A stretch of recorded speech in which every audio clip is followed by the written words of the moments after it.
This is a Formula One car from the 1950s.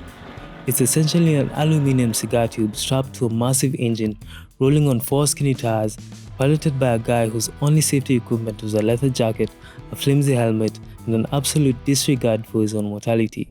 Compare that to this 2026 car that meets all of the FIA standards. Modern Formula One cars are speed demons on wheels, but they are very safe speed demons.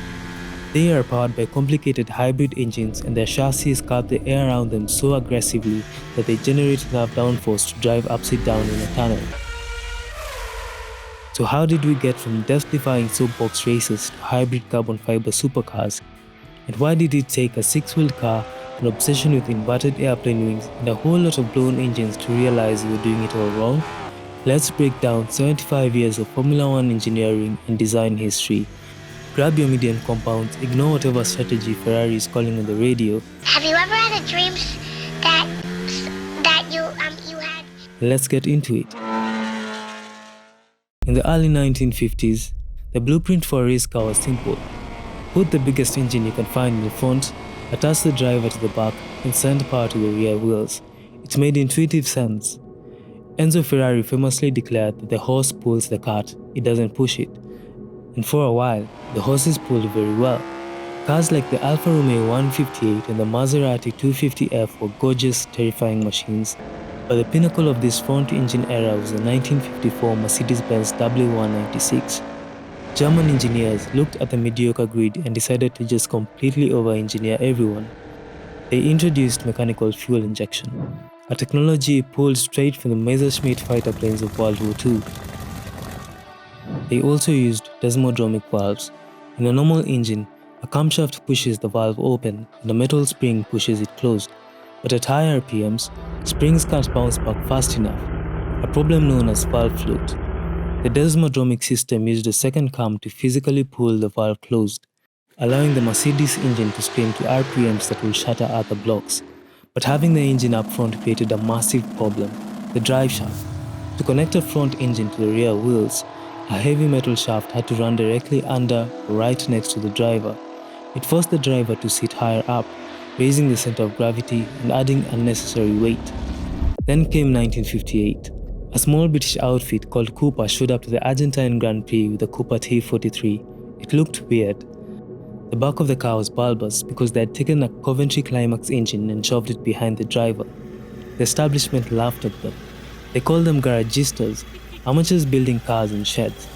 Then Sterling Moss drove that rear-engined car to glorious victory. By putting the engine in the back, Cooper eliminated the long drive shaft. This meant the driver could sit inches off the ground, drastically lowering the center of gravity.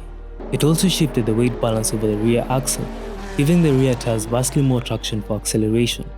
By 1961, the front-engine F1 car was completely extinct. The horse was officially pushing the cart, and Enzo just had to deal with it. As we move into the 1960s, a man named Colin Chapman came along and broke the rule book in half. Chapman was the founder of Lotus, and his engineering philosophy was legendary: simplify, then add lightness. He also believed that if a race car didn't completely fall apart the second it crossed the finish line, it was built too heavy. Up until 1962, chassis were built using a space frame. Imagine a jungle gym welded out of steel tubes with the aluminum body panels attached to it. It was flexy and relatively heavy. Chapman introduced the Lotus 25, the first fully stressed monocoque chassis. Instead of a tube frame, the chassis was constructed like a bathtub made of folded riveted sheet aluminum. The outer skin itself was the structural support. It was torsionally 3 times stiffer than a space frame, weighed half as much, and reduced the frontal area of the car, allowing it to slice through the air. Today, every single car on the F1 grid and virtually every modern supercar uses a monocoque. The 1960s also gave us the holy grail of F1 engines, the Ford Cosworth DFV. Introduced in 1967, this 3-liter V8 was a masterpiece of compact packaging. It was so rigid that teams started bolting the rear suspension directly to the engine block itself, making the engine a stressed member of the chassis. The DFV was reliable, powerful, and relatively cheap. It won an unbelievable 155 Grand Prix. For a solid 15 years, if you wanted to win in Formula One, you basically just bought a DFV, bolted it to an aluminum tab, and hoped your driver was brave enough.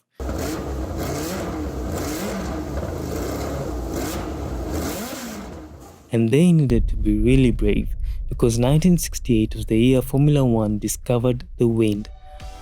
Until then, cars were shaped like bullets to reduce drag, but engineers realized that if you took an airplane wing and flipped it upside down, it wouldn't create lift, it will create downforce. It will press the tires into the tarmac, giving the cars impossible level of mechanical grip through corners. The first wings were absolute chaos. Teams were mounting massive flimsy aluminum wings high up where the air was cleaner, that is, less disturbed by the wake of other cars, bolting them directly to the fragile suspension components. They worked brilliantly right up until the struts inevitably snapped under the extreme aerodynamic load, turning the cars into unguided missiles. The FIA quickly stepped in, banning the high strut wings and forcing teams to bolt smaller wings directly to the chassis. The era of aerodynamics had officially begun. If the 60s were about discovering aerodynamics, the 70s and 80s were about exploiting them to the absolute limit. This was the Wild West of F1 engineering. The rulebook had loopholes you could drive a truck through, and the engineers were absolutely mad scientists. Nothing sums this up better than the 1976 Tyrrell P34. Someone looked at a Formula One car and decided that 4 wheels just weren't enough. The front tires of an F1 car create a massive amount of aerodynamic drag and turbulent air. Tyrrell's solution was to use 4 tiny 10-inch wheels at the front, hidden entirely behind a massive wedge-shaped front wing. It gave the car a completely smooth aerodynamic profile, and the craziest part, it actually worked.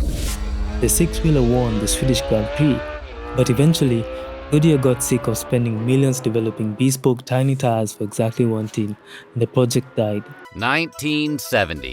The real revolution of this era was ground effect. Engineers at Lotus realized that wings on the top of the car caused drag. So what if the entire car was the wing? They shaped the underside of the sideboards into massive venturi tunnels. As the air rushed under the car, the tunnels constricted the flow, accelerating the air and creating an intense low-pressure zone beneath the chassis. The air literally sucked the car into the asphalt. They then added sliding skirts to the edges of the sideboards to contain the low pressure under the car. This increased the downforce significantly. The Lotus 78 and 79 cornered as if they were on train tracks. The cornering speeds were so violent that drivers were experiencing G-forces their bodies simply weren't built to handle. And if one of those side skirts broke over a curb and broke the vacuum seal, the car would instantly lose all downforce and snap out of control. It was banned in the 80s, but Formula One fans remember the purposing bouncing headaches of the 2022 season.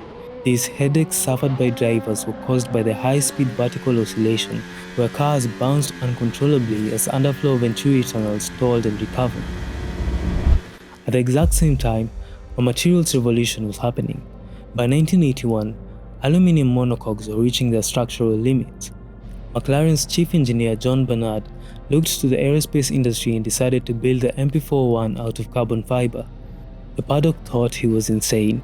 Critics claimed carbon fiber would shatter like glass in a high-speed impact. But later that year, at Monza, John Watson suffered a horrific crash in the MP41. The engine and gearbox were ripped away, but the carbon fiber survival cell remained completely intact, and Watson walked away without a scratch. Overnight, aluminum tabs were obsolete. Carbon fiber was lighter, infinitely stiffer, and could be molded into incredibly complex aerodynamic shapes in an autoclave. It is the backbone of all modern motorsport. As we moved through the late 80s and into the 90s, the technology was moving faster than human reaction times. In 1989, Ferrari introduced the semi-automatic gearbox with the Ferrari 640. Instead of taking a hand off the wheel to wrestle a heavy manual shifter and a clutch pedal, drivers could just flick carbon fiber paddles behind the steering wheel. The gear shifts dropped from hundreds of milliseconds down to tens of milliseconds. The cars were becoming digital. But with this insane speed came a desperate need for safety. A tragic weekend at Imola in 1994 forced the sport to completely rethink driver survival. Crash structures were beefed up. The HANS device, the head and neck support system, became mandatory in 2003, saving countless drivers from fatal whiplash injuries. And in 2018, the FIA introduced the helicockpit protection system. When it was first announced, it was hated. Fans said it looked like a giant carbon fiber flip-flop, and drivers were concerned about it blocking the view. But within a year, after it saved Charles Leclerc at Spa and Lewis Hamilton in Monza, nobody was complaining about the aesthetics anymore. It is arguably the greatest safety innovation in modern racing. Let's rewind back to 2014, the great technical reset. Formula One abandoned the naturally aspirated V8 engines and introduced the 1.6-litre V6 turbo hybrid power units. These are, without exaggeration, the most complex and thermally efficient internal combustion engines ever created by humanity. An average road car wastes about 70% of its fuel energy as heat and noise. These F1 engines achieve over 50% thermal efficiency. They do this by using two electrical motors. The MGU-K harvests kinetic energy from the rear brakes, storing it in a battery. The MGU-H is attached directly to the turbocharger. It affects the thermal heat energy from the exhaust gases, turning it into electricity. More importantly, it uses that electricity to instantly spool up the turbocharger compressor before the exhaust gases even get there, completely eliminating turbo lag. The result is over 1,000 horsepower from an engine block the size of a microwave. Yes, they sound a bit like industrial vacuum cleaners compared to the old screaming V10s, but purely from a mechanical engineering standpoint, they are absolute witchcraft. Which engine do you think sounds better?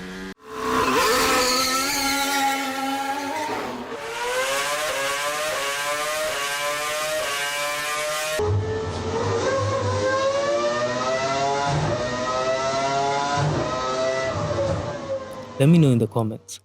So where does F1 go from here? How do you improve on an engine that is already defying the laws of thermodynamics? The answer is the 2026 regulations. Formula One has pivoted hard into sustainability and closer, more aggressive racing. First, they've dropped the MGU-H.